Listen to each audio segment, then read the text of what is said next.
Hello students, welcome to SSD Educational Classes and I am your friend Kashish Mehra. Today we are going to study about the private sector organization and public sector organization. दोनों ही organisation में क्या अंतर है आइए आज हम जानते हैं।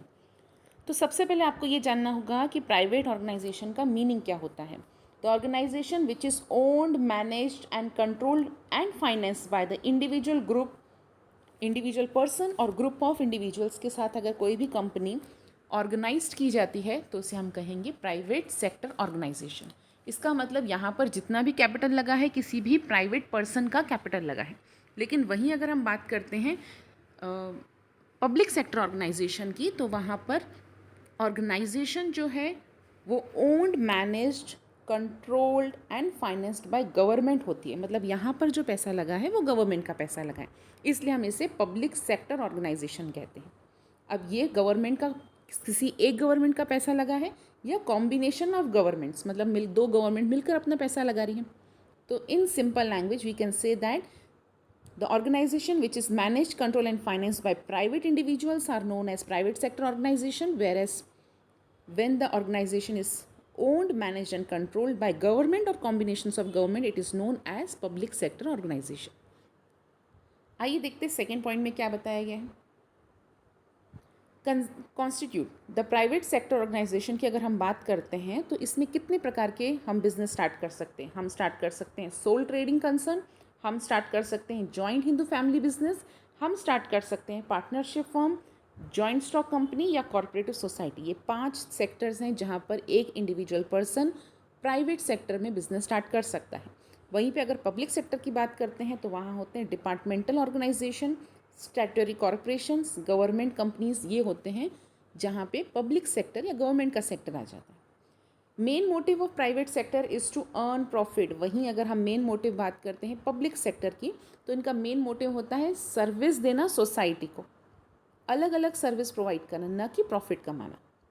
When we are talking about the management point, the management of private sector organization remain with the owner. मतलब यहाँ पर या तो आपके इलेक्टेड रिप्रेजेंटेटिव हैं वो इस बिज़नेस को चला रहे होते हैं या तो फिर ओनर है वो इस बिज़नेस को चला रहे होते हैं। लेकिन ये लोग कौन है? ये आपके प्राइवेट सेक्टर के लोग हैं जो इन सबको मैनेज कर रहे हैं। हालांकि अगर हम बात करेंगे पब्लिक सेक्टर में तो वहाँ किसी एक सिंगल पर्सन के हाथ में कुछ नहीं होता है। वहाँ पे लगभग सारे डिसीजंस जो लिए जाते हैं वो गवर्नमेंट के हाथ में होते हैं।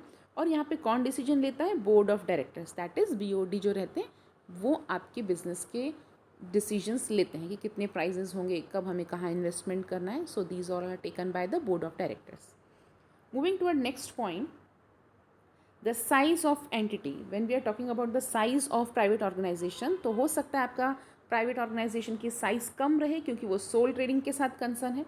वहीं अगर हम जॉइंट स्टॉक के साथ बात करते हैं तो जॉइंट स्टॉक थोड़ी बड़ी कंपनी हो सकती है लेकिन पब्लिक सेक्टर्स जितनी बड़ी नहीं हो सकती। लेकिन जब हम बात कर रहे हैं पब्लिक सेक्टर की so it is related with in the large in size. हमेशा पब्लिक सेक्टर जो रहेगा वो लार्ज इन साइज रहेगा।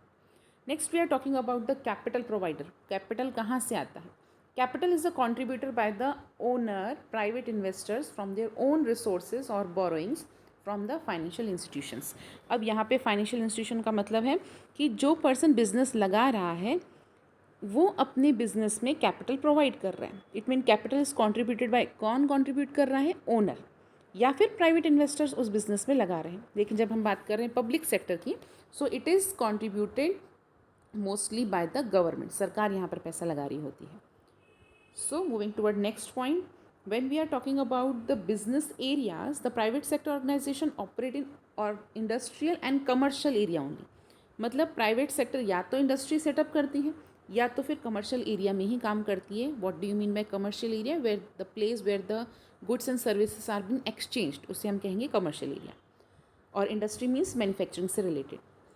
The public sector organization operate in utility services such as. Public sector कहाँ कहाँ काम कर रही है? रेलवेज में, पोस्ट में, इंडस्ट्रियल एरिया में, कमर्शियल एरियाज़ में, सभी एरियाज़ को कवर कर रही है। जब हम बात कर रहे हैं डिसीजन मेकिंग की, in private sector organization decision is quick, क्योंकि यहाँ पर जितने भी डिसीजन है वो फास्ट लिए जाते हैं क्योंकि यहाँ पे हमारा मेन मोटिव प्रॉफिट है, न कि सर्विस प्रोवाइड करना। वहीं अगर हम पब्लिक सेक्टर की बात करते हैं, यहाँ पे डिसीजंस थोड़े से डिले हो जाते हैं, क्योंकि यहाँ पे बोर्ड ऑफ डायरेक्टर यहाँ पे डिसीजन ले रहे होते हैं, उनको सबके साथ बात करनी होती है, उनको सबके साथ डिस्कस करना होता है.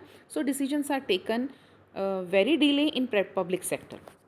Now if you are talking about efficiency, there is greater efficiency in the part of private sector. मतलब प्राइवेट सेक्टर में कोई भी चीज़ अगर प्रोड्यूस की जा रही है तो वो हाईएस्ट एफिशिएंसी के साथ प्रोड्यूस करते हैं, क्योंकि यहाँ पे लोग का मेन मोटिव होता है प्रॉफिट कमाना.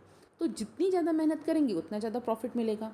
वहीं अगर पब्लिक सेक्टर की बात करें तो थोड़ा सा स्पिरिट कम रहता है, क्योंकि उनको पता है कि अगर हम काम कम भी करेंगे तो सरकार को ज़्यादा कुछ प्रॉफिट हो ना हो, हमें अपनी सैलरी मिल रही है, हमें अपने इनकम मिल रही है. So they are working according to it. तो ये कुछ डिफरेंसेस थे पब्लिक सेक्टर और प्राइवेट सेक्टर के बीच में. अगर आपको वीडियो समझ में आया है तो इसे लाइक कीजिए, चैनल को सब्सक्राइब कीजिए. और अगर आपको मेरे वीडियोस के नोट्स चाहिए, जो कि अलग अलग वीडियोस के अलग अलग नोट्स अवेलेबल हैं मेरी ही वेबसाइट पे ssdclasses.com पे, जो आप जाकर गूगल पे सर्च करेंगे तो भी आपको ईजिली अवेलेबल मिल जाएंगे. So you can go there and you can search for my notes. Hope students आपको हमारा वीडियो पसंद आया होगा. इसे लाइक कीजिए, चैनल को जितना हो सके सब्सक्राइब कीजिए और हमेशा हमारे साथ बने रहिए. Thank you.